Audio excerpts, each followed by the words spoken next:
ವೇದಿಕೆ ಮೇಲೆ ಆಸೀನರಾಗಿರುವ ಪರಮ ಪೂಜ್ಯ ಸ್ವಾಮೀಜಿಗಳಿಗೆ ಅತ್ಯಂತ ಶ್ರದ್ಧೆಯ ಪ್ರಣಾಮಗಳನ್ನು ಸಮರ್ಪಿಸುತ್ತಾ ವೇದಿಕೆ ಮೇಲೆ ಆಸೀನರಾಗಿರುವ ಎಲ್ಲ ಸಂತವರೆಣ್ಯರಿಗೂ ನಮಸ್ಕಾರ, ಎಲ್ಲ ಗಣ್ಯರಿಗೂ ಅತ್ಯಂತ ಶ್ರದ್ಧೆಯ ನಮಸ್ಕಾರ ಹಾಗೂ ಈ ಊರಿನ ಸಮಸ್ತ ಸದ್ಭಕ್ತರಿಗೆ ಅತ್ಯಂತ ಶ್ರದ್ಧೆಯ ನಮನಗಳನ್ನು ಸಮರ್ಪಿಸುತ್ತೇನೆ. ನಿನ್ನೆ ಇವತ್ತು ಬೆಳಿಗ್ಗೆ ಹೀಗೆ ಒಂದೇನೋ ಮಾತಾಡ್ತಾ ಇರೋದು ಒಂದು ಚರ್ಚೆ ಬಂತು. ಭಗವಂತ ನಮ್ಮನ್ನು ಪ್ರೀತಿಸ್ತಾನೆ ಅಂತ ಹೆಂಗ್ ಗೊತ್ತಾಗತ್ತೆ ಅಂತ ದೊಡ್ಡ ಪ್ರಶ್ನೆ ಇಲ್ಲ. ದೇವರು ನಮ್ಮನ್ನು ಪ್ರೀತಿಸ್ತಾನೆ ಅಂತ ಗೊತ್ತಾಗೋದು ಹೆಂಗೆ ಅಂತ ಬಹಳ ಬಾರಿ ನಾವು ಅನ್ಕೊಳ್ತೀವಿ. ಹೇಗಾಗತ್ತೆ ಅಂತಂದ್ರೆ ಬಹಳ ಹೊಟ್ಟೆ ಹಸಿತಿರುತ್ತೆ. ಯಾರೋ ಒಬ್ರು ತಕ್ಷಣ ಒಂದು ಅಡುಗೆ ಏನೋ ಮಾಡಿಟ್ಟಿದ್ದಾರೆ, ಊಟಕ್ಕೆ ಬನ್ನಿ ಅಂತ ಕರೆದ್ರೆ ನೋಡು ದೇವ್ರು ನಂಗೆ ಊಟ ಕೊಡಿಸಿದ ಅಂತ. ಸಿಂಪಲ್ ಅಂತ, ಇಷ್ಟೇ ಸರಳ ಅಂತ. ಬಹಳ ಬಾರಿ ನಮ್ಗೆ ಅನ್ಸತ್ತೆ ಎಲ್ಲೋ ಹೋಗಬೇಕು ಅಂತ ಬಸ್ಸಿಗೋಸ್ಕರ ಕಾಯ್ತಾ ಇರ್ತೀವಿ. ಅವತ್ ಬಸ್ಸೇ ಇಲ್ಲ ಅಂದಿದ್ರು ಸಡನ್ ಆಗಿ ಬಸ್ ಬಂದ್ಬಿಡುತ್ತೆ, ನೋಡು ದೇವ್ರು ಬಸ್ ಕೊಟ್ಟ, ಇಷ್ಟಕ್ಕೆ ದೇವ್ರು ಪ್ರೀತಿಸ್ತಾನೆ ಅಂತ. ಆದ್ರೆ ದೇವ್ರು ಇಷ್ಟಕ್ಕೆ ಪ್ರೀತಿಸೋದು ಅಂತ ಗೊತ್ತಾಗದ ಅಲ್ಲ ಅಂತ ಒಬ್ಬ ಸ್ವಾಮೀಜಿ ಬಹಳ ಚೆನ್ನಾಗಿ ಹೇಳಿದ್ರು. ಅವ್ರೇನ್ ಹೇಳ್ತಾರೆ ಅಂತಂದ್ರೆ, ಭಗವಂತನ ಮಾರ್ಗದಲ್ಲಿ ನಡೆಯೋದಕ್ಕೆ ನಮಗೆ ಪ್ರೇರಣೆ ಬಂತು ಅಂತಂದ್ರೆ ದೇವರು ನಮ್ಮನ್ನು ಪ್ರೀತಿಸ್ತಾ ಇದ್ದಾನೆ ಅಂತ ಅರ್ಥ ಅಂತ. ಈ ಬಸ್ ಸಿಕ್ಕಿದ್ರೆ ಊಟ ಸಿಕ್ಕಿದ್ರೆ ಪ್ರೀತಿ ಅಲ್ಲ, ಭಗವಂತನ ಮಾರ್ಗದಲ್ಲಿ ನಡೆಯೋದಕ್ಕೆ ಪ್ರೇರಣೆ ಬರಬೇಕು. ಇದು ಮೊದಲನೇದು. ಎರಡನೇದೇನು ಅಂತ ಕೇಳಿದ್ರೆ, ಭಗವಂತನ ಮಾರ್ಗದಲ್ಲಿ ನಡೆಯೋದಕ್ಕೆ ಪ್ರೇರಣೆ ಜೊತೆಗೆ ಅದಕ್ಕೆ ಬೇಕಾಗಿರುವ ಸ್ವಪ್ರಯತ್ನ, ನಾನೇ ಪ್ರಯತ್ನ ಮಾಡಿ ನಡಿಬೇಕು, ಇನ್ಯಾರೋ ಕರ್ಕೊಂಡು ಹೋಗಿ ಬಿಡ್ತಾರೆ ಅಂತಲ್ಲ. ನಾನು ಅದರಲ್ಲಿ ಅನುಷ್ಠಾನ ಮಾಡ್ಲಿಕ್ಕೆ ಸಿದ್ಧನಾಗಬೇಕು, ನಾನು ಅನುಸಂಧಾನಕ್ಕೆ ಸಿದ್ಧನಾಗಬೇಕು. ಹಾಗಿದ್ರೆ ಮಾತ್ರ ಭಗವಂತ ನಮ್ಮನ್ನು ಪ್ರೀತಿಸ್ತಾನೆ ಅಂತ ಅರ್ಥ. ಇಲ್ಲದೆ ಹೋದ್ರೆ ಇಲ್ಲ ಅಂತ. ಇದನ್ನ ಬೆಳಗ್ಗೆ ತಾನೇ ಮಾತಾಡಿದ್ವಿ.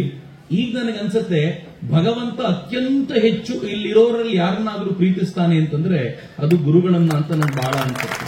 ಬಹಳ ಪ್ರೀತಿಸ್ತಾನೆ, ಬಹಳ ಪ್ರೀತಿ ಇದೆ ಗುರುಗಳ ಮೇಲೆ. ಯಾಕೆ ಅವ್ರ ಮೇಲೆ ಪ್ರೀತಿ ಇದೆ ಅಂತ ನನಗನ್ಸುತ್ತೆ ಅಂತಂದ್ರೆ, ಈಗ ತಾನೇ ಆತ್ಮೀಯರು ಮಾತನಾಡ್ತಾ ಅವ್ರದ್ದು ಒಂದೆರಡು ಮೂರು ಪವಾಡಗಳನ್ನ ಹೇಳಿದ್ರು. ನಾನು ಈ ಪವಾಡಗಳ ಬಗ್ಗೆ ತುಂಬಾ ತಲೆ ಕೆಡಿಸ್ಕೊಳ್ಳಲ್ಲ.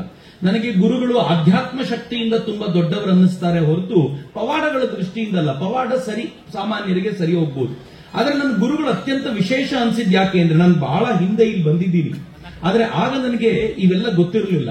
ಆದ್ರೆ ಈಗ ನಾನು ತಿಳ್ಕೊಂಡ್ಮೇಲೆ ನನ್ಗನ್ಸುತ್ತೆ ಇಡೀ ಊರನ್ನೇ ಒಂದು ಸಂಸ್ಕೃತ ಗ್ರಾಮ ಮಾಡಬಹುದಾಗಿರುವ ಸಾಮರ್ಥ್ಯ ಇದೆ ಅಂತಂದ್ರೆ ಅದು ಬಲು ದೊಡ್ಡ ಪವಾಡರಿ.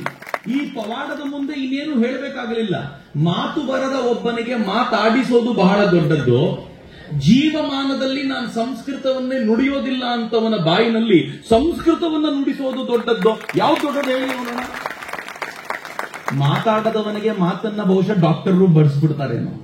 ಆದ್ರೆ ಇಡೀ ಊರೇ ಯಾರು ಸಂಸ್ಕೃತದೊಂದಿಗೆ ನಮಗೆ ಸಂಪರ್ಕವೇ ಇಲ್ಲ ಅಂತ ಕಡಿದು ಹಾಕೊಂಡು ಎಲ್ಲ ಬಿಟ್ಟುಬಿಟ್ಟಿದ್ದಾರೋ ಅವರನ್ನೂ ಕೂಡ ಸಂಸ್ಕೃತದ ಮಾರ್ಗದಲ್ಲಿ, ಸಂಸ್ಕೃತಿಯ ಮಾರ್ಗದಲ್ಲಿ ನಡೆಸೋದಿದೆಯಲ್ಲ, ಅದು ನಿಜವಾದ ಬಲು ದೊಡ್ಡ ಪವಾಡ.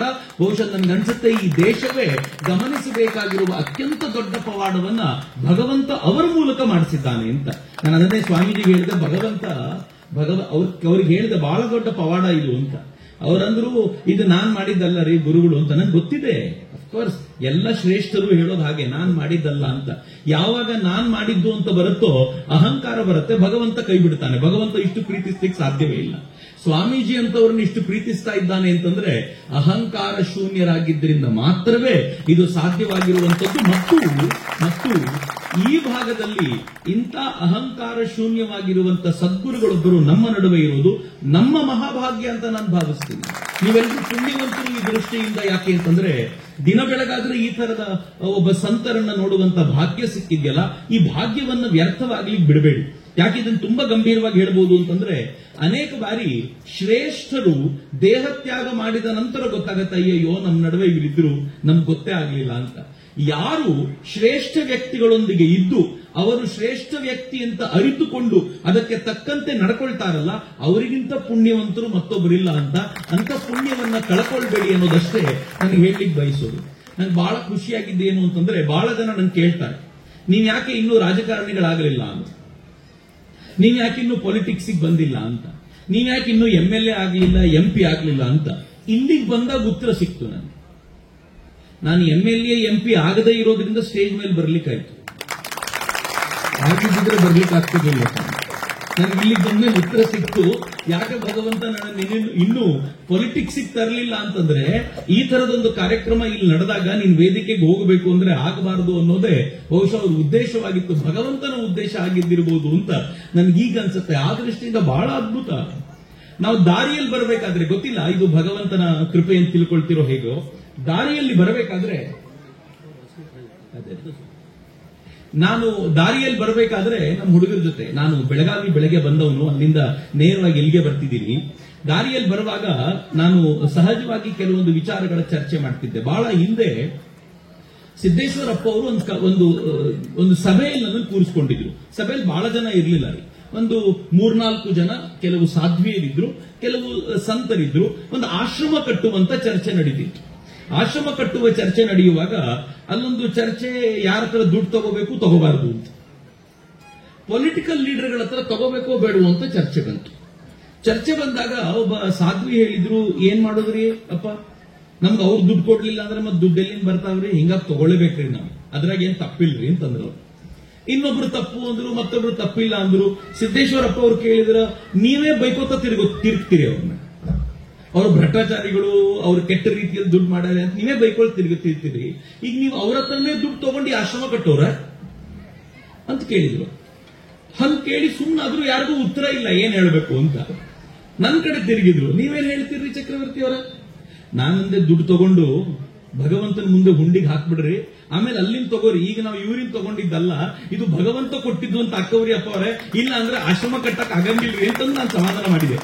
ಅವ್ರು ಸುಮ್ಮನೆ ನಕ್ಕು ಸುಮ್ಮನಾದ್ರು. ಮುಂದೆ ಏನಾಯ್ತು ನನಗೂ ಗೊತ್ತಾಗಿಲ್ಲ. ಮೀಟಿಂಗ್ ಮುಗಿಸ್ಕೊಂಡು ನಾನು ಎದ್ದು ಹೊರಟ್ಬಿಟ್ಟೆ. ನಾನು ಸುಮ್ಮನೆ ಕೂತಿದ್ದವನಲ್ಲಿ.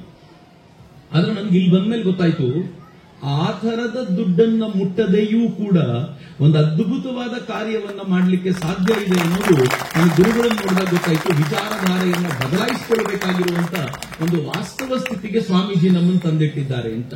ಇಡೀ ವಿದ್ಯಾಲಯವನ್ನ ಕಟ್ಟಿದ್ದು ಊರಿನ ಜನ, ಅವರು ತಾವೇ ಶ್ರಮದಾನ ಮಾಡ್ತಾರೆ, ಅವರೆಲ್ಲರೂ ರೈತ ವರ್ಗದವರು, ಅವರಿಗೆ ತಾವು ದುಡಿದು ತಾವು ತಿನ್ನಬೇಕಾಗಿರುವಂತ ಸ್ಥಿತಿಯಲ್ಲಿರುವಾಗ ನೀವೇನ್ ಕೊಡಬಲ್ರಿ ಅಂತಂದ್ರೆ ಶ್ರಮದಾನ ಮಾಡಿ ಒಂದು ವಿದ್ಯಾಲಯವನ್ನ ಕಟ್ಟಬಲ್ಲೆವು ಅಂತ ಹೇಳುವಂತದ್ದು ಇದೆಯಲ್ಲ, ಇದು ಬಹಳ ಹಿಂದೆ ನಡೀತಾ ಇದ್ದಿದ್ದು. ಈ ದೇಶದಲ್ಲಿ 100-150 ವರ್ಷಗಳ ಹಿಂದೆ, ಅಥವಾ ಕಳೆದ ಹೆಚ್ಚು ಕಡಿಮೆ 80-100 ವರ್ಷಗಳ ಹಿಂದೆ ಈ ತರದ ಘಟನೆ ಕೇಳಲಿಕ್ಕೆ ಸಿಗ್ತಾ ಇತ್ತು. ಆದರೆ ಇವತ್ತು ಈ ಸಂಸ್ಕೃತ ವಿದ್ಯಾಲಯ ಇಷ್ಟು ಸುಂದರವಾಗಿ ಸಮಾಜದ ಜನರ ಹೃದಯದ ದೇಣಿಗೆಯಿಂದ, ಧನದ ದೇಣಿಗೆ ಅಲ್ಲ, ಹೃದಯವನ್ನ ಸಮಾಜ ಕೊಟ್ಟಿರೋದ್ರಿಂದ ನಿರ್ಮಾಣವಾಗಿರುವಂತಹ ಸುಂದರ ವಿದ್ಯಾಮಂದಿರ, ದೇವಾಲಯವೇ ಆಗಿ ಹೋಗಿದೆ. ಅಂಥದ್ದೊಂದಕ್ಕೆ ಕಾರಣೀಭೂತವಾಗಿರುವಂತಹ ಸಂತರು ನಮ್ಮ ನಡುವೆ ಇದ್ದಾರೆ ಅನ್ನೋದು ನನಗೆ ಅಕ್ಷರಶಃ ಆನಂದದ ಸಂಗತಿ. ಈ ಆನಂದವನ್ನ ಹೇಗೆ ಹಂಚಿಕೊಳ್ಳಬೇಕು ಅಂತ ಗೊತ್ತಿಲ್ಲದೆ ಮೂಕನಾಗಿದ್ದೀನಿ ಅಂತ ಅಷ್ಟೇ ಹೇಳ್ಬೋದು. ಇನ್ನೇನಿದ್ರು ಮೂಕಂ ಕರೋತಿ ವಾಚಾಲಂ, ಇನ್ನೇನ್ ಮಾತಾಡಿದ್ರು ಸ್ವಾಮೀಜಿ ನೀವೇ ನನ್ನನ್ನು ವಾಚಾಲಿ ಆಗಿಸ್ಬೇಕೆ ಹೊರತು ಇನ್ನು ನನ್ನ ಹತ್ರ ಮಾತಿಲ್ಲ ಅಂತ ನಾನು ಅತ್ಯಂತ ಶ್ರದ್ಧೆಯಿಂದ ನಿಮ್ಮ ಎದುರಿಗೆ ಇದನ್ನ ನಿವೇದಿಸಿಕೊಳ್ಳಿಕ್ಕೆ ಇಚ್ಛಿಸ್ತೀನಿ. ಭಾರತ, ಸಂಸ್ಕೃತ, ಆಧ್ಯಾತ್ಮ ಇದ್ಯಾವುದೂ ಬೇರೆ ಬೇರೆ ಪದಗಳಲ್ಲ. ನೀವು ಸಂಸ್ಕೃತ ಅಂತಂದ್ರೆ ಭಾರತ ಅಂದ ಹಾಗೇನೆ, ನೀವು ಭಾರತ ಅಂದಾಗ ಆಧ್ಯಾತ್ಮ ಅಂದ ಹಾಗೇನೆ, ನೀವು ಆಧ್ಯಾತ್ಮ ಅಂದಾಗ ಸಂಸ್ಕೃತ ಅಂದ ಹಾಗೇನೆ. ಇವೆಲ್ಲವೂ ಒಂದಕ್ಕೊಂದು ಕನೆಕ್ಟೆಡ್. ನೀವು ಯಾವುದನ್ನಾದ್ರೂ ಒಂದನ್ನು ಹಿಡ್ಕೊಂಡ್ರೆ ಉಳಿದಿದ್ದೆಲ್ಲವನ್ನೂ ಜೋಡಿಸ್ಕೊಳ್ತಾ ಹೋಗ್ಬೋದು. ಸ್ವಾಮೀಜಿ ಈ ಹಳ್ಳಿಯಲ್ಲಿ ಮಾಡಿರುವಂತಹ ಅದ್ಭುತವಾದ ಕೆಲಸ ಏನು ಅಂತಂದ್ರೆ, ಅವರು ನೇರವಾಗಿ ಭಗವಂತನನ್ನ, ಆಧ್ಯಾತ್ಮವನ್ನು ಹಿಡಿಯದೆ ಸಂಸ್ಕೃತವನ್ನು ಹಿಡಿದ್ರು, ನಿಮ್ಮೆಲ್ಲರಿಗೂ ಅದನ್ನು ಹಿಡಿಯೋದಕ್ಕೆ ಪ್ರೇರಣೆ ಕೊಟ್ಟರು. ಪರಿಣಾಮ ಏನ್ ಅದ್ಭುತವಾಗಿರುವ ವಾತಾವರಣ ನೋಡಿ. ನಿಮ್ ಪಕ್ಕದ ಹಳ್ಳಿಯಲ್ಲಿ ಹೋಗಿ ಈ ತರದ ಒಂದು ಆಧ್ಯಾತ್ಮಿಕ ಕಾರ್ಯಕ್ರಮವನ್ನ ಕೂರಿಸ್ಕೊಂಡು ಮಾಡಬೇಕು ಅಂತಂದ್ರೆ ಜನ ಶ್ರದ್ಧೆಯಿಂದ ಕೂರೋದು ಸಾಧ್ಯ ಇದೆಯೇನ್ರಿ? ಜನಕ್ಕೆ ಕೇಳಲಿಕ್ಕೆ ವ್ಯವಧಾನ ಇಲ್ಲ ರೀ. ಕೈಯಲ್ಲೊಂದು ಮೊಬೈಲ್ ಇದ್ರೆ ಎಲ್ಲಿಗೆ ಬೇಕಿದ್ರು ಮನಸ್ಸನ್ನ ಕರ್ಕೊಂಡು ಹೋಗಬಲ್ಲಂತ ಸಾಮರ್ಥ್ಯ ಈ ಒಂದು ಪುಟ್ಟ ಯಂತ್ರಕ್ಕಿರುವಾಗ, ಆಧ್ಯಾತ್ಮದ ಕಡೆಗೆ ಎಳ್ಕೊಂಡು ಬರ್ಲಿಕ್ಕೆ ಸಂಸ್ಕೃತ ಎನ್ನುವ ಭಾಷೆಯ ಮೂಲಕ ಅದನ್ನು ಮಾಡಿದ್ದಿದ್ಯಲ್ಲ, ಬಹಳ ಅದ್ಭುತವಾದ ಸಂಗತಿ ಅಂತ. ನನಗೆ ನನ್ನ ಆಚಾರ್ಯರು, ಅವರು ನನ್ನ ಗುರುಗಳು ಹೌದು, ನನಗೆ ತರ್ಕ ಸಂಗ್ರಹವನ್ನ ಪಾಠ ಮಾಡಿದಂತ ಗುರುಗಳು ಕೂಡ ಹೌದು. ಹೀಗಾಗಿ ಅವರು ನನಗೆ ಹೇಳ್ತಾ ಇದ್ರು, ಈ ಊರಿನಲ್ಲಿ ನೀವು ಯಾರನ್ನ ಅಡ್ಡ ಹಾಕಿ ಸಂಸ್ಕೃತದಲ್ಲಿ ಮಾತನಾಡಿ ಅವರು ಸಂಸ್ಕೃತದಲ್ಲೇ ನಿಮ್ಮೊಂದಿಗೆ ವ್ಯವಹಾರ ಮಾಡಬಲ್ಲರು ಅಂತ. ಏನು ಅದ್ಭುತವಾದ ಉಪಕ್ರಮ. ನಾನು ಮತ್ತೂರಿಗೆ ಹೋಗಿ ನೋಡಿದ್ದೀನಿ, ಮತ್ತೂರು ಸಂಸ್ಕೃತ ಗ್ರಾಮವನ್ನು ನೋಡಿದ್ದೀನಿ.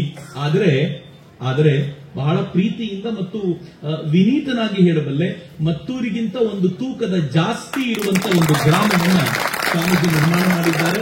ಇಷ್ಟು ದಿನ ಇಲ್ಲಿ ಬರ್ಲಿಕ್ಕೆ ಆಗಲಿಲ್ಲ ಅನ್ನೋದು ಬಹಳ ಬೇಸರದ ಸಂಗತಿ. ಅಂದ್ರೆ ಈ ದೃಷ್ಟಿಯಿಂದ ಇನ್ನು ಮುಂದೆ ಆಗಾಗ ಬರುವಂತ ಭಾಗ್ಯವನ್ನ ತಾವು ಕರುಣಿಸಿಕೊಡಬೇಕು ಅಂತ ನಾನು ಕೇಳಿಕೊಳ್ತೀನಿ. ವಿದ್ಯಾಲಯ ಆರಂಭ. ಭಾರತದಲ್ಲಿ ವಿದ್ಯೆಗೆ ಅತ್ಯಂತ ಹೆಚ್ಚಿನ ಮಹತ್ವ ಇದೆ. ನಮ್ಮಲ್ಲಿ ವಿದ್ಯೆಯನ್ನ ಪರಮಾತ್ಮ, ಅವಿದ್ಯೆಯನ್ನ ಮಾಯೆ ಅಂತ ಗುರುತಿಸ್ತೀವಿ ನಾವು. ವಿದ್ಯೆಯಲ್ಲೂ ಎರಡು ತರ ಹೇಳ್ತಾರೆ. ನಾನು ಮೊದಲನೇ ಬಾರಿಗೆ ಇದನ್ನು ಓದುವಾಗ ನನಗೆ ಆಶ್ಚರ್ಯ ಅನಿಸಿತ್ತು. ದ್ವೇ ವಿದ್ಯೆ ವೇದಿತವ್ಯೇ ಪರಾಚ ಅಪರಾಚ ಅಂತಾರೆ. ಎರಡು ತರದ ವಿದ್ಯೆ, ಒಂದು ಪರ ಮತ್ತೊಂದು ಅಪರ. ಅಪರ ಅನ್ನೋದು ಕೆಳಮಟ್ಟದ್ದು, ಕೆಳ ಹಂತದ್ದು. ಪರ ಅನ್ನೋದು ಅತ್ಯಂತ ಶ್ರೇಷ್ಠ ಅಂತ. ಆಗ ನಾನು ತಕ್ಷಣ ಅನ್ಕೊಂಡೆ, ಬಹುಶಃ ಅಪರ ಅಂತಂದ್ರೆ ಈ ನಾವು ಕಲಿಯುವಂತ ಮ್ಯಾಥ್ಸು, ಸೈನ್ಸು, ಇಂಗ್ಲಿಷು ಎಲ್ಲ ಇರಬೇಕು. ಪರ ಅಂದ್ರೆ ವೇದ ಉಪನಿಷತ್ತುಗಳು ಇರಬೇಕು ಅಂತ ಕೇಳಿದ್ರೆ, ನಮ್ಮ ಶಾಸ್ತ್ರಗಳು ಹೇಳ್ತವೆ ವೇದ ಉಪನಿಷತ್ತುಗಳು ಅಪರಾವೇ, ಆದರೆ ಇದನ್ನ ಅರಿತುಕೊಂಡು ಬದುಕೋದಿದೆಯಲ್ಲ ಅದೇ ನಿಜವಾಗಿಯೂ ಪರಾವಿದ್ಯೆ ಅಂತ. ಇದಕ್ಕೆ ತಕ್ಕಂತೆ ಬದುಕೋದು, ಭಗವಂತನ ಇಚ್ಛೆಗೆ ತಕ್ಕಂತೆ ಬದುಕೋದು. ಭಗವಂತ ಹೇಗೆ ಬದುಕು ಅಂತ ಹೇಳಿದ್ದಾನೋ ಅದಕ್ಕೆ ತಕ್ಕಂತೆ ಬದುಕ್ತಾ ನಿಶ್ರೇಯಸದ ಮಾರ್ಗದ ಕಡೆ ನಡೆಯುವಂತ ಒಂದು ವಾತಾವರಣ ಇದೆಯಲ್ಲ, ಅಂತ ವಾತಾವರಣ ನಮ್ಮೆಲ್ಲರಿಗೂ ನಿಜವಾಗಿಯೂ ಪೂರೈಕೆ ಆಗಬೇಕು ಅಂತ. ಈ ದೇಶ ಇವೆಲ್ಲವನ್ನೂ ಡೆವಲಪ್ ಮಾಡಿದ ಹಾಗೆ, ಆದ್ರೆ ದುರಂತ ನಮ್ಗೆ ಅರ್ಥ ಆಗಲಿಲ್ಲ ಅಷ್ಟೇ. ನಾನು ಯಾವಾಗಲೂ ಒಂದು ಕಥೆಯ ಮೂಲಕ ಇದನ್ನು ಹೇಳೋದುಂಟು, ನನ್ಗೆ ಬಹಳ ಇಷ್ಟವಾಗುವಂತದ್ದು. ನಾನು ಈ ಕಥೆಯನ್ನ ಮೊದಲನೇ ಬಾರಿ ಕೇಳಿದಾಗ ನನ್ನ ಬಗ್ಗೆನೇ ಹೇಳ್ಬಿಟ್ಟಿದಾರಲ್ಲಪ್ಪ ಅಂತ ಅನ್ಸುವಷ್ಟು ಚಂದ. ಒಬ್ಬ ತಾಯಿ ತನ್ನ ಮನೆಯಿಂದ, ಸುಂದರವಾಗಿರುವ ತನ್ನ ಮನೆಯಿಂದ ಒಂದು ಜಾತ್ರೆಗೆ ಹೋಗಬೇಕು ಅಂತ ತನ್ನ ಮಗುವನ್ನು ಕರ್ಕೊಂಡು ಬಂದಂತೆ.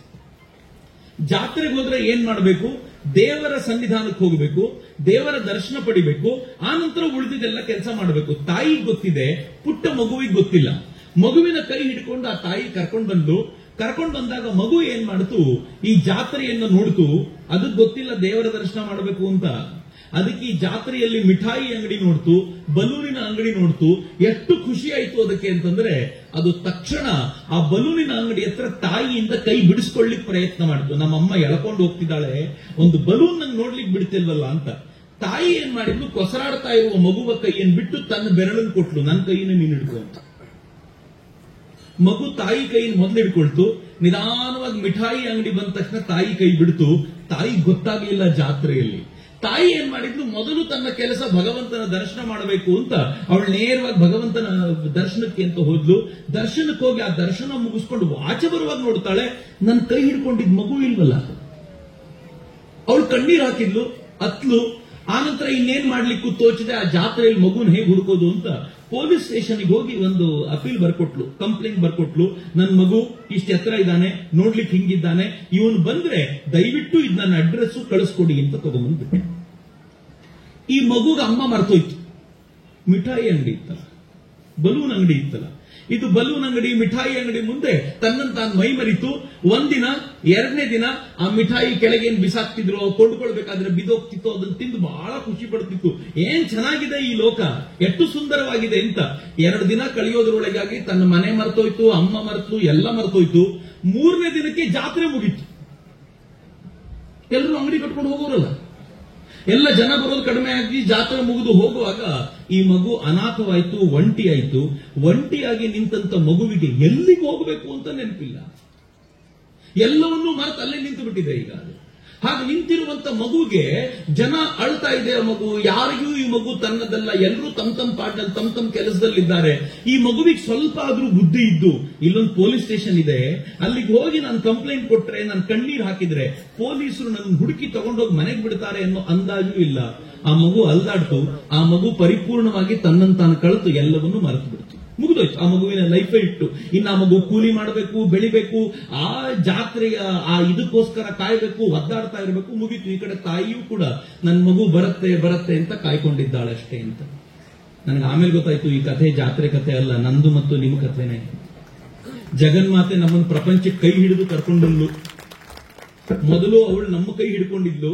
ಈ ಪ್ರಪಂಚ ನೋಡಿದ್ವಿ, ಏನ್ ಸುಂದರ ಪ್ರಪಂಚ, ಏನ್ ಜಗತ್ತು ಇಷ್ಟು ಚೆನ್ನಾಗಿದೆ, ಹೊಳೆಯುವ ಲೈಟು, ಏನು ಮನೆ, ಏನು ಸೋಫಾ, ಏನು ಟಿವಿ, ಏನು ಕಾರು ನೋಡಿ ಮೈ ಮರೆತು ತಾಯಿಯ ಕೈಯನ್ನು ನಾವು ಬಿಟ್ಟು ಇದರಲ್ಲೇ ಉಳಿದ್ವಿ.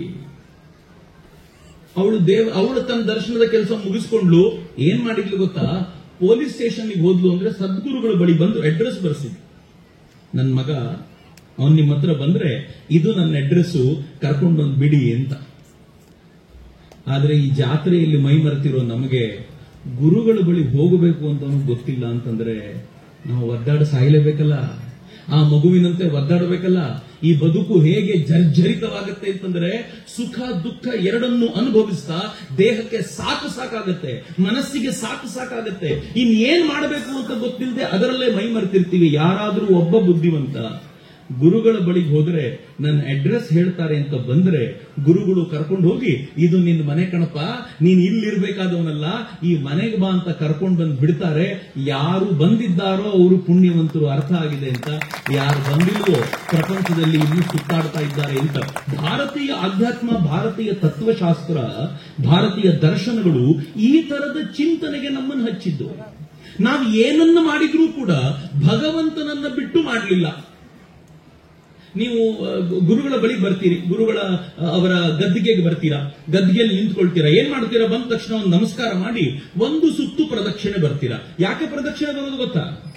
ಯಾಕೆ ಪ್ರದಕ್ಷಿಣೆ ಬರೋದು ಅಂತಂದ್ರೆ, ನಾನ್ ಜಗತ್ನಲ್ಲೆಲ್ಲ ತುಂಬಾ ಸುತ್ತಾಡ್ತಿದ್ದೀನಿ, ತುಂಬಾ ಓಡಾಡ್ತಾ ಇದ್ದೀನಿ, ಆದ್ರೆ ನನ್ನ ಬಲಗೈನಲ್ಲಿ ನಿನ್ನನ್ನು ಹಿಡ್ಕೊಂಡು ನಾನು ಓಡಾಡ್ತಾ ಇರ್ತೀನಿ, ನಿನ್ನನ್ನು ಮಾತ್ರ ಯಾವತ್ತೂ ಬಿಟ್ಕೊಡಲ್ಲ ಅಂತ ನೆನಪಿಗೋಸ್ಕರ ಪ್ರದಕ್ಷಿಣೆ ಹಾಕೋದು. ಇಲ್ಲ ಅಂದ್ರೆ ನಾವು ಪ್ರದಕ್ಷಿಣೆ ಹಾಕೋದ್ರಿಂದ ದೇವರಿಗಾಗೋದೇನಿದೆ? ನಮಗೆ ಪದೇ ಪದೇ ನೆನಪು. ಒಂದು ದೇವಸ್ಥಾನಕ್ಕೆ ಹೋಗಿ ಪ್ರದಕ್ಷಿಣೆ ಹಾಕುವಾಗಲೂ ಕೂಡ ನಾನು ಪ್ರಪಂಚದಲ್ಲಿದ್ರೂ ನಿನ್ನನ್ನು ಬಿಟ್ಟಿರೋದಿಲ್ಲ ಅಂತ ನೆನಪಿಸಿಕೊಡುವಂತ ಪ್ರಕ್ರಿಯೆ ಏನ್ ಚಂದ. ನಮ್ಮ ಮಕ್ಕಳು ಒಂದು ಹಾಡ್ತಾರೆ, ಹಾಡುವಾಗ ಆ ಹಾಡಿನಲ್ಲಿ ಭಗವಂತನ ತತ್ವ ಇದ್ರೆ ಮಾತ್ರ ನನ್ನ ತಾಯಂದಿರಿಗೆ ಹೃದಯಕ್ಕೆ ಹತ್ರ ಅನ್ಸುತ್ತೆ. ಭಗವಂತ ಇಲ್ಲ ಅಂದ್ರೆ ತಗೊಂಡು ಏನ್ ಮಾಡ್ಬೇಕು ಹಾಡನ್ನ? ಯಾವ್ದಾದ್ರು ಇಂಗ್ಲಿಷ್ ಹಾಡನ್ನ ನಮ್ಮ ತಾಯಂದ್ರ ಮುಂದೆ ಹಾಕಿ ಬಂದ್ ಮಾಡೋದು ಮೊದಲು. ಯಾವ್ದಾದ್ರು ಒಳ್ಳೆ ಹಾಡು ಹಾಕು, ದೇವ್ರ ಹಾಡು ಹಾಕು ಅಂತಾರೆ. ಹೆಂಗಿದೆ ರೀ? ಧರ್ಮಪಾಲ್ಜಿ ಒಂದು ಮಾತನ್ನು ಹೇಳೋರು, ಬಹಳ ಚೆನ್ನಾಗಿದೆ. ಬಹಳ ದೊಡ್ಡ ಚಿಂತಕರು ಧರ್ಮಪಾಲ್ಜಿ. ಅವರೊಂದ್ಸಲ ದೆಹಲಿಯಿಂದ ವಾಪಸ್ ಬರ್ತಾ ಇರುವಂತ ಯಾತ್ರಿಕರನ್ನ ಭೇಟಿ ಮಾಡಿದ್ರಂತೆ. ಎಲ್ಲ ತಾಯಂದ್ರಿದ್ರು, ಹಿರಿಯರಿದ್ರು, ಯಾತ್ರಿಕರಿದ್ರು. ದೆಹಲಿ ಅಂದ್ರೆ ತುಂಬಾ ದೊಡ್ಡದಾಯ್ತು. ಬೆಂಗಳೂರು ಅಂತ ಇಟ್ಕೊಳ್ಳಿ. ಬೆಂಗಳೂರಿಂದ ವಾಪಸ್ ಬರ್ತಾ ಇರುವಂತ ನಮ್ಮ ಊರಿನ ಜನರನ್ನು ಭೇಟಿ ಮಾಡಿ ನೋಡ್ಬೇಕು. ನೀವು ಎಲ್ಲಿಗೆ ಹೋಗಿದ್ರಿ ಅಂತಂದ್ರೆ ಅವ್ರು ಮೈಸೂರಿಗೆ ಹೋಗಿದ್ವಿ, ಹಂಗೆ ಬೆಂಗಳೂರಿಂದ ಬರ್ತಿದೀವ್ರಿ ಅಂತ ಹೇಳ್ತಾರೆ. ಎಲ್ಲಿಗೆ ಹೋಗಿದ್ರಿ ಮೈಸೂರಿನಲ್ಲಿ ಅಂದ್ರೆ ಚಾಮುಂಡಿಯ ದರ್ಶನ ತಗೊಂಡು ಬಂದ್ಬಿಡಿ ಅಂತಾರೆ. ಬೆಂಗಳೂರಲ್ಲಿ ಇದ್ರಲ್ಲ ಒಂದಿನ, ವಿಧಾನಸೌಧ ನೋಡಿದಿರಾ ಅಂತ ಕೇಳಿದ್ರೆ ಇಲ್ಲ ರೀ, ಟೈಮ್ ಇರ್ಲಿಲ್ಲ ರೀ ನಮ್ಗೆ, ನಾವು ವಿಧಾನಸೌಧ ನೋಡ್ಲಿಕ್ಕೆ ಹೋಗಿಲ್ಲ ರೀ, ಚಾಮುಂಡಿಯ ದರ್ಶನ ತಗೊಳ್ಳಿಕ್ ಹೋಗಿದ್ವಿ ರೀ, ಹಂಗೆ ನಂಜನಗೂಡಿನ ಶಿವನ ದರ್ಶನ ತಗೊಂಡ್ ಬಂದ್ವಿ ಅಂತ. ಈ ದೇಶದ ತಾಯಂದ್ರಿಗೆ ಚಾಮುಂಡಿ ದೊಡ್ಡವಳು, ನಂಜನಗೂಡಿನ ಶಿವ ದೊಡ್ಡವನು, ವಿಧಾನಸೌಧ ದೊಡ್ಡದಲ್ಲ ಅಂತ. ನೀವು ದೊಡ್ಡ ಕಟ್ಟಡ ಕಟ್ಟಿ ನೀವೆಲ್ಲರೂ ಅಲ್ಲಿ ಕೂತ್ಕೊಂಡು ಚರ್ಚೆ ಮಾಡ್ತಿರೋ, ಬಡದಾಡ್ತಿರೋ, ಈ ದೇಶ ತಲೆ ಕೆಡಿಸ್ಕೊಂಡಿಲ್ಲ. ಈ ದೇಶ ತಲೆ ಕೆಡಿಸ್ಕೊಂಡಿದ್ದೇನು ಅಂತಂದ್ರೆ, ಎಲ್ಲಿ ಭಗವಂತನಿದ್ದಾನೋ ಅಲ್ಲಿಗೆ ಮಾತ್ರ ಹೋಗೋದು, ಉಳಿದ ಜಾಗ ನಮ್ಮದಲ್ಲ. ಏನ್ ಚೆನ್ನಾಗಿದ್ದೀರಿ, ಏನ್ ಪರಂಪರೆ! ಯಾರು ಸೃಷ್ಟಿ ಮಾಡಿದ್ರು ಈ ಪರಂಪರೆಯನ್ನ? ನೃತ್ಯ ಮಾಡುತ್ತೆ ಒಂದು ಮಗು, ಆ ನೃತ್ಯದ ಪ್ರತಿಯೊಂದು ಭಾವಭಂಗಿಗಳು ಭಗವಂತನನ್ನ ನೆನಪಿಸಿಕೊಟ್ರೆ ಮಾತ್ರ ಆ ನೃತ್ಯ ಹೃದಯಕ್ಕೆ ಹಿಡಿಸುತ್ತೆ. ಭಗವಂತನ ನೆನಪಿಸದೆ ಹೋದ್ರೆ ನೃತ್ಯ ಹಿಡಿಸೋದಿಲ್ಲ ರೀ. ನಾವ್ ಯಾವ ನೃತ್ಯ ಹಿಡಿಸುತ್ತೆ ಗೊತ್ತಾ? ಒಂದು ಹೆಣ್ಣು ಮಗು ಬಂದು ರಾಧೆಯಾಗಿ ಕೃಷ್ಣನಿಗೋಸ್ಕರ ಕಣ್ಣೀರು ಹಾಕ್ತಾಳೆ ಅಂತಂದ್ರೆ ಆ ನೃತ್ಯ ಹಿಡಿಸುತ್ತೆ. ಒಂದು ಹೆಣ್ಮಗು ಮೈಕಲ್ ಜಾಕ್ಸನ್ ತರ ಕುಣಿದ್ರೆ ನಮ್ಮ ತಾಯಂದ್ರು ಒಂದು 5 ನಿಮಿಷ ನೋಡ್ತಾರೆ, ಏನ್ ಮಾಡಿದೆ ಹೋಗವ ನೀನು ಅಂತ ಕಳಿಸ್ಕೊಡ್ತಾರೆ. ಆದ್ರೆ ಎಲ್ಲಿ ಭಗವಂತನಿರ್ತಾನೋ ಅದು ಹೃದಯಕ್ಕೆ ಮುಟ್ಟುತ್ತೆ ಅಂತ. ಎಲ್ಲೆಡೆಯೂ ಹೀಗೆ ಭಗವಂತನನ್ನು ಹುಡುಕುವ ಪ್ರಕ್ರಿಯೆ ಇದೆಯಲ್ಲ, ಇದು ಭಾರತದ ಅವಿಭಾಜ್ಯ ಅಂಗ. ನೀವೆಲ್ಲ ಕೇಳಿರ್ತೀರಿ, ಬಹಳ ತುಂಬಾ ಎಲ್ಲರೂ ಹೇಳುವಂತ ಕಥೆ. ರಾಮ ಲಕ್ಷ್ಮಣ ಸೀತೆ ಎಲ್ಲರೂ ವನವಾಸವನ್ನು ಮುಗಿಸಿ ವಾಪಸ್ ಬಂದರು. ರಾಮನಿಗೆ ಪಟ್ಟಾಭಿಷೇಕ ಆಯಿತು. ಪಟ್ಟಾಭಿಷೇಕ ಆದ್ಮೇಲೆ ರಾಮ ಏನ್ ಮಾಡಿದಂತೆ ಗೊತ್ತಾ? ಯಾರ್ಯಾರು ತನ್ನನ್ನ ಈ ವನವಾಸದ ಸಂದರ್ಭದಲ್ಲಿ ತನಗೆ ಸಹಾಯ ಮಾಡಿದ್ರೋ ಅವರೆಲ್ಲರನ್ನೂ ಕರೆಸಿ ಗಿಫ್ಟ್ ಕೊಟ್ಟ, ಧನ್ಯವಾದ ಸಮರ್ಪಣೆ. ಸ್ವಾಮೀಜಿ ಶಾಲ್ ಹಾಕಿದ್ರಲ್ಲ, ಹಂಗೆ ರಾಮನು ಮಾಡಿದ. ನೀವೆಲ್ಲ ಪ್ರೀತಿಯಿಂದ ಬಂದಿದ್ದೀರಿ, ಎಲ್ರಿಗೂ ಧನ್ಯವಾದ ಅಂತ ಎಲ್ರಿಗೂ ಶಾಲ್ ಹಾಕಿದ, ಗಿಫ್ಟ್ ಕೊಟ್ಟ, ಎಲ್ಲ ಮಾಡಿದ, ಎಲ್ಲರಿಗೂ ಕೊಟ್ಟ.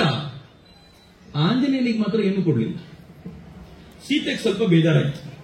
ಎಂತ ಕೃತಜ್ಞನ ರಾಮ, ನನ್ನನ್ನು ಇವನ ಜೊತೆ ಸೇರಿಸಿದ್ದೆ ಆಂಜನೇಯ, ನಾನು ಅಲ್ಲಿದ್ದೀನಿ ಅಂತ ಗೊತ್ತು ಮಾಡ್ಕೊಂಡು ಬಂದವನೇ ಆಂಜನೇಯ, ಇವನಿಗೆ ಮಾತ್ರ ಏನು ಕೊಡ್ಲಿಲ್ವಲ್ಲ ಅಂತ ಸ್ವಲ್ಪ ತಿವಿದ್ಲು. ಹೆಂಡತಿಗೆ ಸ್ವಲ್ಪ ರೈಟ್ಸ್ ಇರುತ್ತೆ, ಗಂಡ ದೇವರಾದ್ರೆ ಏನು, ಹೆಂಡತಿಗೆ ಸ್ವಲ್ಪ ಅಧಿಕಾರ ಜಾಸ್ತಿ. ಸ್ವಲ್ಪ ತಿವಿದು ಹೇಳಿದ್ಲು, ಅಲ್ಲ ರೀ ಅವನ ಆಂಜನೇಯ, ಅವನು ಇಲ್ದೆ ಹೋಗಿದ್ದೆ ನಾವು ಇಲ್ಲಿವರೆಗೂ ಬರ್ಲಿಕ್ಕೆ ಆಗ್ತಿರ್ಲಿಲ್ಲ, ಅವನಿಗೇನು ಕೊಟ್ಟಿಲ್ವಲ್ಲ ಅಂತಂದ್ರೆ ರಾಮ ಏನಂದಂತೆ ಗೊತ್ತಾ?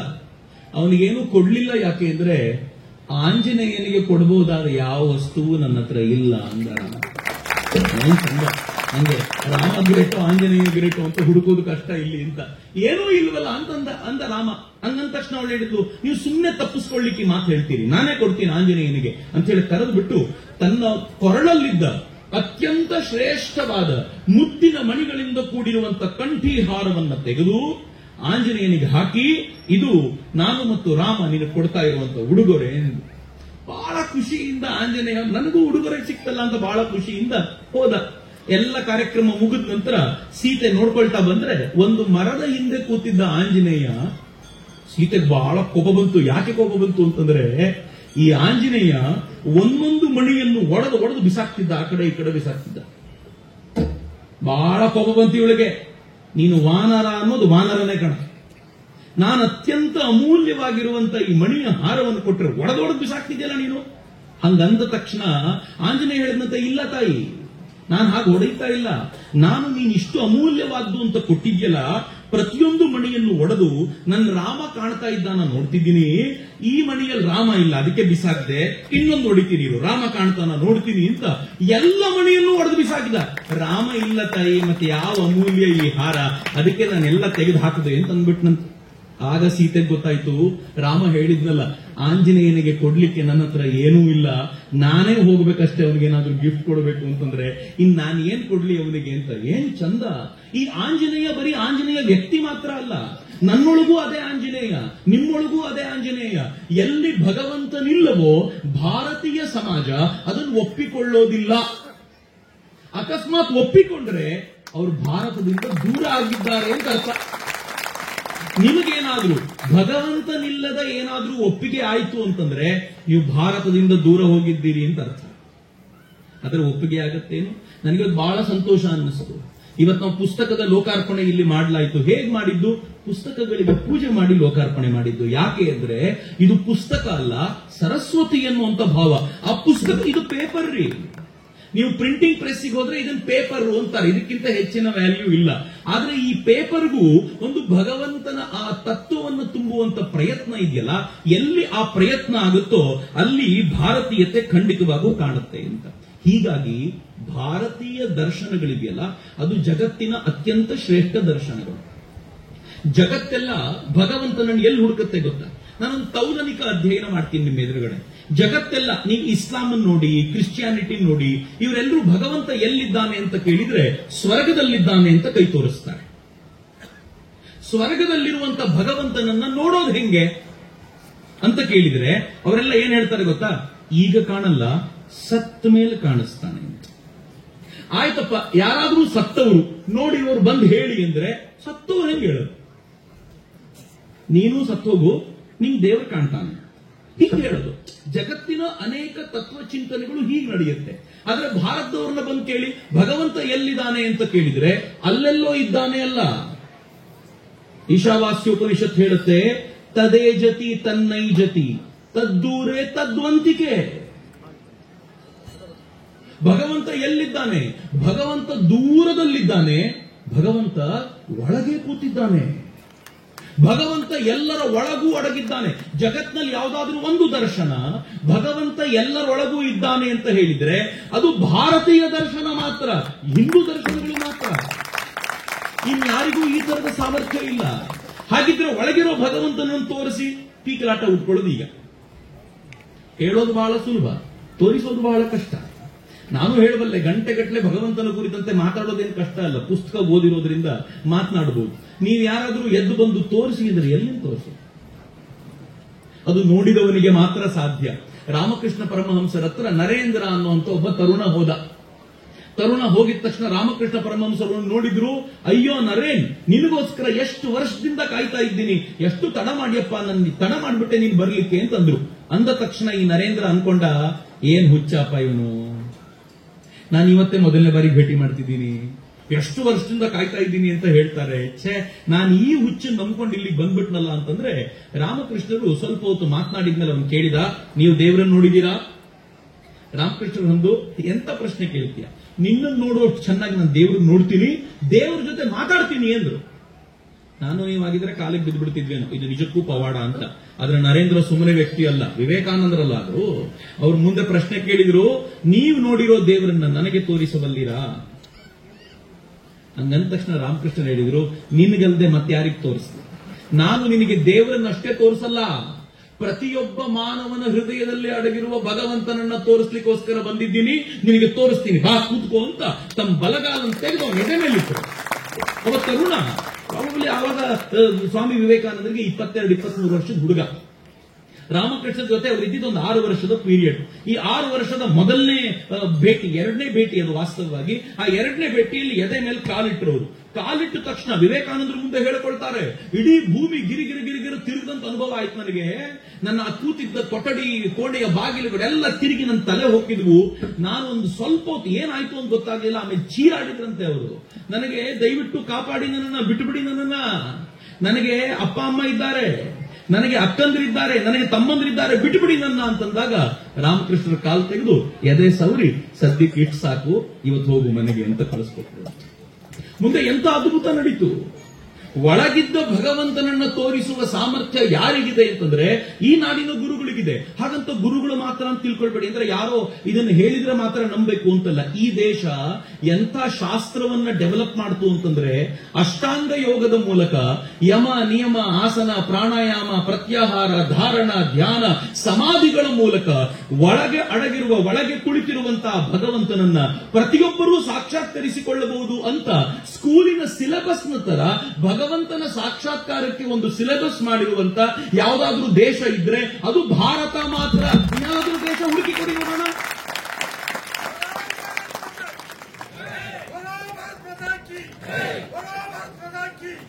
ಹೀಗಿರುವಾಗೇ ನಂಗೆ ಅನೇಕರು ಪ್ರಶ್ನೆ ಮಾಡ್ತಾರೆ. ಏನಂತ ಪ್ರಶ್ನೆ ಕೇಳ್ತಾರೆ ಗೊತ್ತಾ? ಬಹಳ ಚೆನ್ನಾಗಿರುತ್ತೆ ಪ್ರಶ್ನೆಗಳು. ನಿಮ್ ದೇವರ ಕೈಯಲ್ಲೆಲ್ಲ ನಾವು ಬಹಳ ಹೆಮ್ಮೆ ಪಡಬೇಕು ಅನ್ನೋ ಕಾರಣಕ್ಕೋಸ್ಕರ ಹೇಳ್ತೀನಿ. ನಾವೆಲ್ಲ ಹಿಂದೂಗಳು ಅಂತೂ ಬಹಳ ಹೆಮ್ಮೆ, ನನಗಂತೂ ಯಾವಾಗ್ಲೂ ಹೆಮ್ಮೆ. ನಾನು ದೇವರನ್ನ ಒಂದೇ ಒಂದು ಮಾತು ಏನ್ ಕೇಳ್ಕೊಳ್ತೀನಿ ಗೊತ್ತಾ? ನೀನ್ ನನ್ನನ್ನು ಹಿಂದುವಾಗಿ ಹುಟ್ಟಿಸಿದೆ, ನನ್ನ ಜೀವನದ ಮಹಾಭಾಗ್ಯ, ಸಾಕು, ಇನ್ನೇನು ಕೇಳಲಿಕ್ಕಿಲ್ಲ. ಆದ್ರೆ ಪುಣ್ಯ ನೀನು 2ನೇದು ಭಾರತದಲ್ಲಿ ಹುಟ್ಟಿಸ್ಬಿಟ್ಟಪ್ಪ. ಹಿಂದುವಾಗಿ ನಾನು ಪಾಕಿಸ್ತಾನದಲ್ಲೋ, ಅಫ್ಘಾನಿಸ್ತಾನದಲ್ಲೋ, ಅಮೆರಿಕಾದಲ್ಲೋ ಹುಟ್ಟೋಕ್ಕಿಂತ ಹಿಂದುವಾಗಿ ಭಾರತದಲ್ಲಿ ಹುಟ್ಟಿದ್ದು ಏನ್ ಅದ್ಭುತ. ನಿನ್ನ ಹತ್ರ ಇನ್ನೇನೂ ಕೇಳಲಿಕ್ಕೆ ನನಗೆ ಬಾಕಿ ಇಲ್ಲ ಅಂತ ಹಂಗ ಅನ್ಕೊಂಡ್ರೆ ಅವನೇ ಆಮೇಲೆ ಅಂದ್ಬೇಕು ಅನ್ಸುತ್ತೆ, ಹಿಂದುವಾಗಿದ್ದೀನಿ, ಭಾರತದಲ್ಲಿದ್ದೀನಿ, ಸ್ವಲ್ಪ ಮಟ್ಟಿಗೆ ಸಂಸ್ಕೃತ ಕಲಿಸ್ಬಿಟ್ಟಿಯಲ್ಲ, ಎಂತ ಭಾಗ್ಯ ನನಗೆ, ನೀನು ಇದನ್ನೂ ಕೊಟ್ಬಿಟ್ಟಿಯಲ್ಲ, ಇನ್ನೇನು ಕೇಳಲಿಕ್ಕಿಲ್ಲ ಅಂತ. ಸಂಸ್ಕೃತ ಗೊತ್ತು ಅನ್ನೋದ್ರ ಜೊತೆಗೆ ಆಮೇಲೆ ಭಗವಂತನಿಗೆ ಇನ್ನೊಂದ್ಸಲ ಥ್ಯಾಂಕ್ಸ್ ಹೇಳಬೇಕು ಅಂತ ಸ್ವಲ್ಪ ಶಾಸ್ತ್ರ ಹೇಳಿಕೊಟ್ಟಿಯಲ್ಲ, ಸ್ವಲ್ಪ ಉಪನಿಷತ್ತುಗಳ ಪ್ರವೇಶ ಕೊಟ್ಟಿಯಲ್ಲ, ಸ್ವಲ್ಪ ಭಗವದ್ಗೀತೆಯನ್ನು ತಿಳ್ಕೊಳ್ಳುವಂತ ಭಾಗ್ಯ ಕೊಟ್ಟಲ್ಲ. ಇಷ್ಟನ್ನು ಹೇಳಿ ಖುಷಿ ಪಡೋ ವೇಳೆಗೆ, ಭಗವಂತನಿಗೆ ಧನ್ಯವಾದ ಹೇಳೋ ವೇಳೆಗೆ ಇನ್ನೊಂದ್ಸಲ ಧನ್ಯವಾದ ಅನ್ಬೇಕು ಅನ್ಸುತ್ತೆ. ಸ್ವಲ್ಪ ಇಂಥ ಸಾಧುಗಳ ಸಂಪರ್ಕವನ್ನು ಕೊಟ್ಟಿಯಲ್ಲಪ್ಪ, ಇನ್ನೇನ್ ಎಷ್ಟು ಥ್ಯಾಂಕ್ಸ್ ಹೇಳೋದು, ಕೇಳಲಿಕ್ಕೆ ಏನೂ ಇಲ್ಲ. ಎಲ್ಲ ಭಗವಂತನಿಗೆ ಧನ್ಯವಾದ ಸಮರ್ಪಿಸೋದು ಅಷ್ಟೇ, ಇನ್ನು ಇದಕ್ಕಿಂತ ಹೆಚ್ಚೇನಿಲ್ಲ. ಇಂಥದ್ರಲ್ಲೂ ಕೆಲವರು ನನ್ನ ಜೊತೆ ಚರ್ಚೆಗೆ ಬಂದು ಕೂತ್ಕೊಂಡು, ನಾನು ತುಂಬಾ ಟಿವಿ ಡಿಬೇಟ್ ಕೂತೋ ಚರ್ಚೆ ಕೇಳ್ತಾರೆ. ಅವ್ರು ಕೇಳ್ತಾರೆ, ಇಸ್ಲಾಂನಲ್ಲಿ, ಕ್ರಿಶ್ಚಿಯಾನಿಟಿ ಅಥವಾ ಅಬ್ರಾಹಮಿಕ್ ರಿಲಿಜನ್ ನಲ್ಲಿ ದೇವರು ಅನ್ನೋದರ ಕಲ್ಪನೆ ಇಲ್ಲ. ಆದರೆ ನಮ್ಮ ಹಿಂದೂ ಧರ್ಮದಲ್ಲಿ ನಾವು ಎಷ್ಟರ ಮಟ್ಟಿಗಿದ್ದೀವಿ ಅಂದ್ರೆ ಪ್ರತಿಯೊಬ್ಬ ದೇವರ ಕೈಯಲ್ಲೂ ಆಯುಧಗಳನ್ನು ಕೊಟ್ಟು ಕೂರಿಸಿದ್ದೀವಿ. ಹೆಂಗಿದು ಅಂತ, ಯುದ್ಧ ಮಾಡ್ಲಿಕ್ಕೋಸ್ಕರವೇ ದೇವರ ಅಂತ. ಆದ್ರೆ ಮಜಾ ಹೆಂಗ್ ಗೊತ್ತಾ ಮಿತ್ರರೇ, ನಾವ್ ಎಂಥ ಪರಂಪರೆಯಲ್ಲಿದ್ದೀವಿ ಅಂತಂದ್ರೆ ನಮ್ಮಲ್ಲಿ ಕಷ್ಟ ಬಂದ್ರೆ ನಾವು ದೇವರ ಹತ್ರ ಹೋಗಿ ಕೈ ಮುಗಿದು ಭಗವಂತ ಕಾಪಾಡಪ್ಪ ಅಂತ ಕೇಳ್ಕೊಳ್ತೀವಿ. ಅವ್ರುಗಳಲ್ಲಿ ಹೆಂಗ್ ಗೊತ್ತಾ, ದೇವರನ್ನು ಕಾಪಾಡ್ಲಿಕ್ಕೆ ಜನ ಕೈ ಕತ್ತಿ ಎತ್ಕೊಳ್ಳಿ, ಜನರ ಕೈಯಲ್ಲಿ ಕತ್ತಿ, ದೇವರ ಕೈಯಲ್ಲಿ ಕತ್ತಿ ಇಲ್ಲ. ನಮ್ದು ಹೆಂಗ್ ಗೊತ್ತಾ, ನಾವೆಲ್ಲ ನಮ್ಮ ಕತ್ತಿ ಮತ್ತು ಆಯುಧಗಳನ್ನು ದೇವರ ಕೈಯಲ್ಲಿ ಕೊಟ್ಟು ನೀನೇ ನಮ್ಮ ರಕ್ಷಣೆ ಮಾಡು, ನಾವು ಮಾತ್ರ ಯಾರ ಜೊತೆ ಜಗಳ ಮಾಡಲ್ಲ ಅಂತ ಇಡೀ ಪರಂಪರೆಯನ್ನ ಜಗಳವಿಲ್ಲದ ಪರಂಪರೆಯನ್ನಾಗಿ ನಿರ್ಮಾಣ ಮಾಡಿದ ಯಾವುದಾದ್ರೂ ಇದ್ರೆ ಅದು ಭಾರತೀಯ ಪರಂಪರೆ ಅಂತ. ಈ ಕಾರಣಕ್ಕೆ ಅತ್ಯಂತ ಶ್ರೇಷ್ಠವಾಗಿರುವ ರಾಷ್ಟ್ರವಾಗಿ ಭಾರತ ಡೆವಲಪ್ ಆಗಿ ನಿಂತಿದೆ ಅಂತ ನನಗೆ ಯಾವಾಗಲೂ ಅನ್ಸುತ್ತೆ. ಈ ಕಾರಣಕ್ಕೆ ನಾವೆಲ್ಲರೂ ಕೂಡ ಈ ಗೌರವವನ್ನ ಮನಸ್ಸಿನೊಳಗೆ ಬಹಳ ಗಂಭೀರವಾಗಿ ತಂದುಕೊಬೇಕು.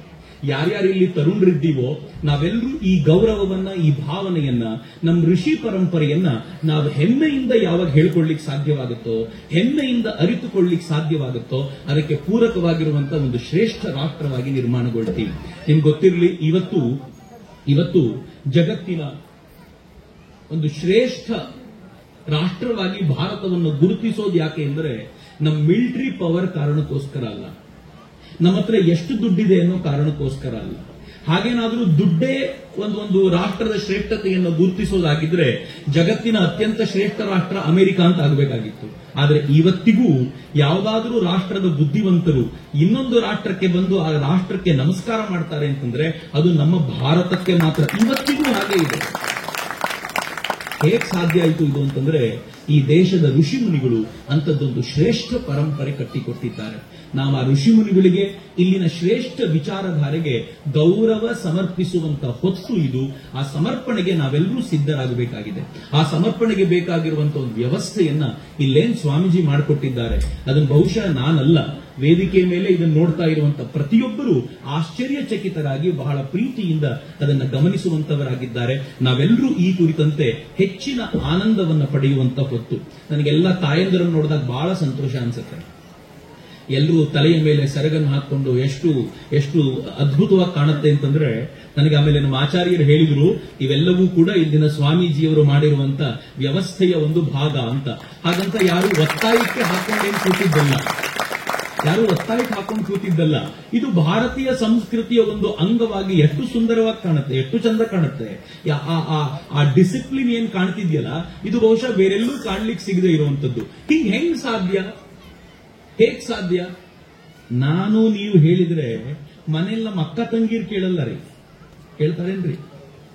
ಯಾರಾದ್ರೂ ಕಾಲೇಜ್ ಹೋಗುವಂತ ಹೆಣ್ಮಗಳು ಹಣೆ ಕುಂಕುಮ ಇಡ್ತಾ ಇಲ್ಲ ಅಂತಂದ್ರೆ ನೀವೇನಾದ್ರೂ ಹೇಳಿ ಅವಳಿಗೆ ಕುಂಕುಮ ಇಡ್ತೀಯಾ ಅಂತ, ನಿಮ್ಮ ಎದುರಿಗೆ ಕುಂಕುಮ ಇಟ್ಕೊಂಡು ಹೋಗ್ತಾಳೆ, ಹೊರಗೆ ಹೋಗ್ತಾ ತೆಕ್ಕೊಂಡು ಬಿಡ್ತಾಳೆ. ಆದ್ರೆ ಸಂತರ ಮಾತಿನ ತೂಕ ಹೇಗಿರುತ್ತೆ ಅಂತಂದ್ರೆ ಅವ್ರು ಹೇಳಿದ್ರೆ ಇಡೀ ಸಮಾಜ ಶಾಂತವಾಗಿ ಅಕ್ಸೆಪ್ಟ್ ಮಾಡುತ್ತಲ್ಲ.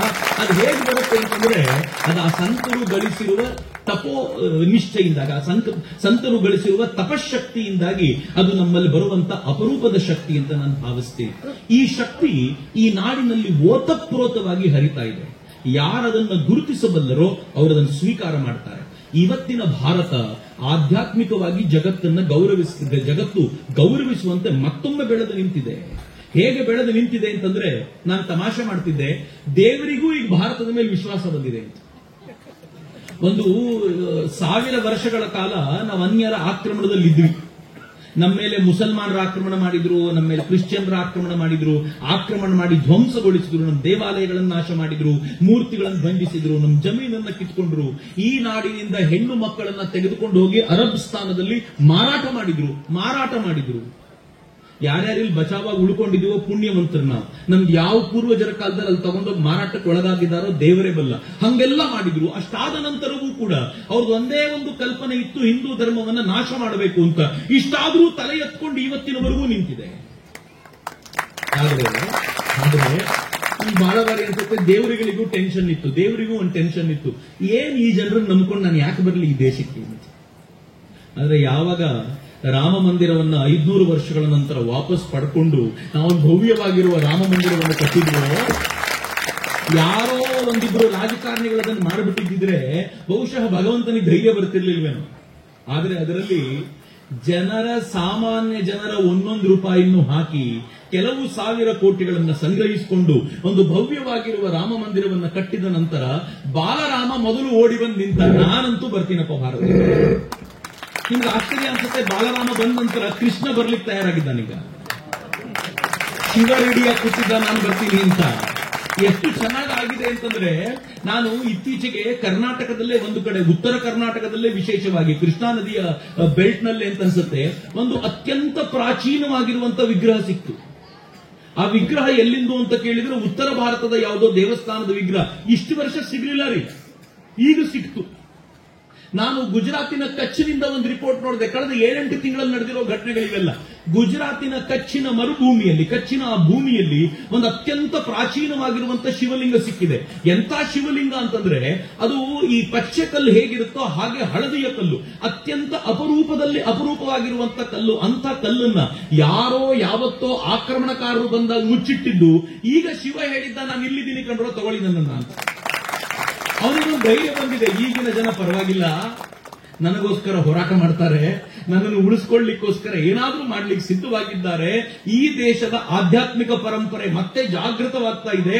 ಇಂಥ ಸಂದರ್ಭದಲ್ಲಿ ನಾನು ಹೋಗಿ ನಿಲ್ಲೋದು ಒಳ್ಳೇದು ಅಂತ ಶಿವನಿಗೂ ಅನ್ಸಿದೆ ಅಂತಂದ್ರೆ ಯೋಚನೆ ಮಾಡಿ ಭಾರತ ಯಾವ ಸ್ಥಿತಿಯಲ್ಲಿರಬೇಕು.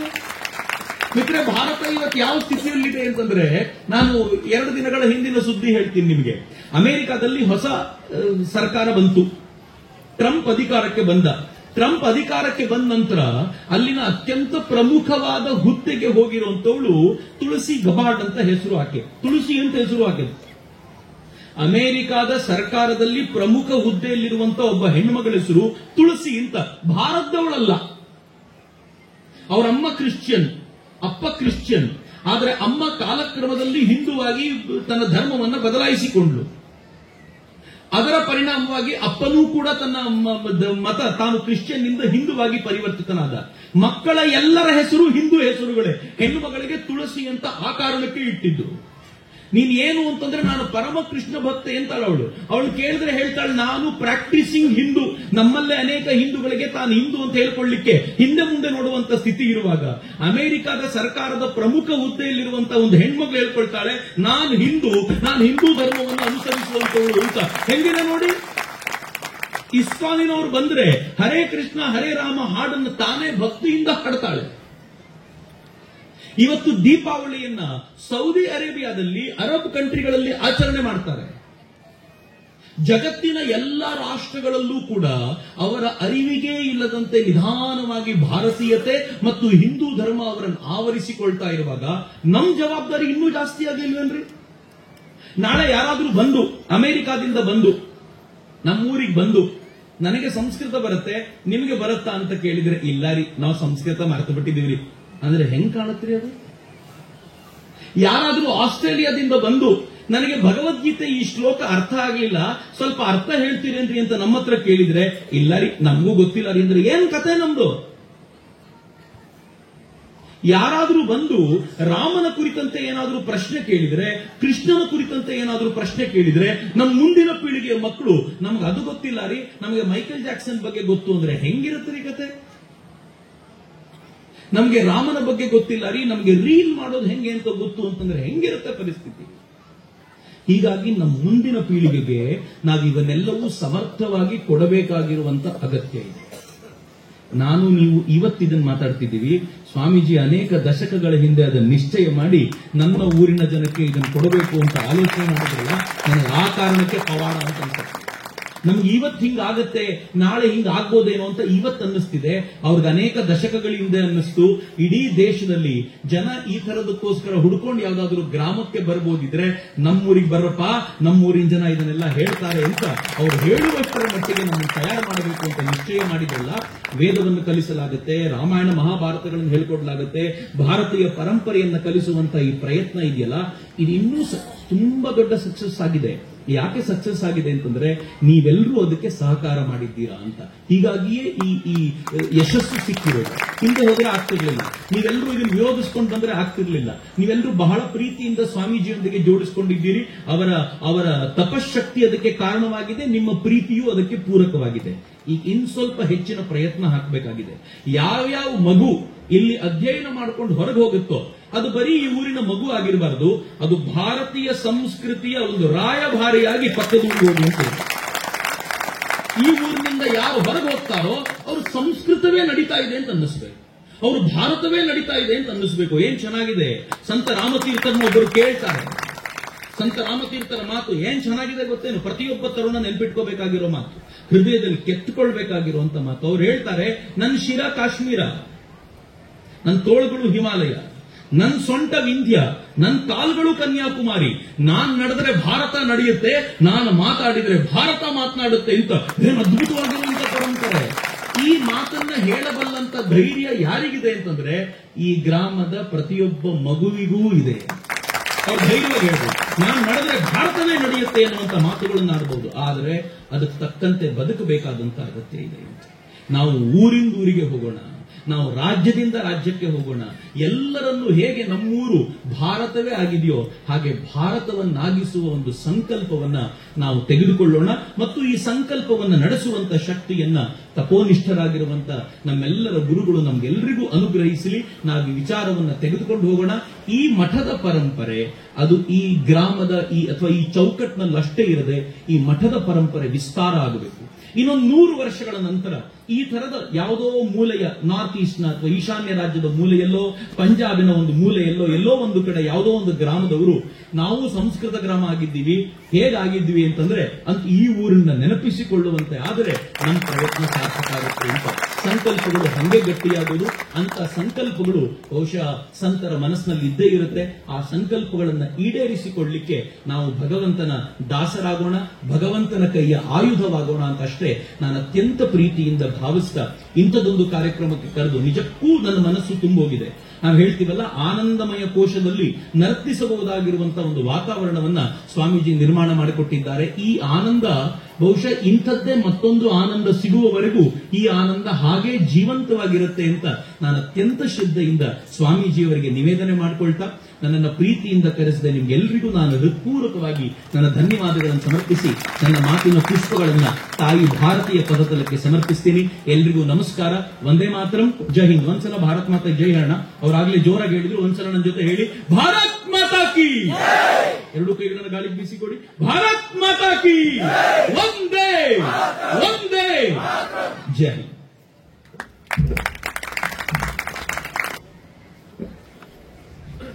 ಇಲ್ಲಿವರೆಗೆ ತುಂಬೆಲ್ಲ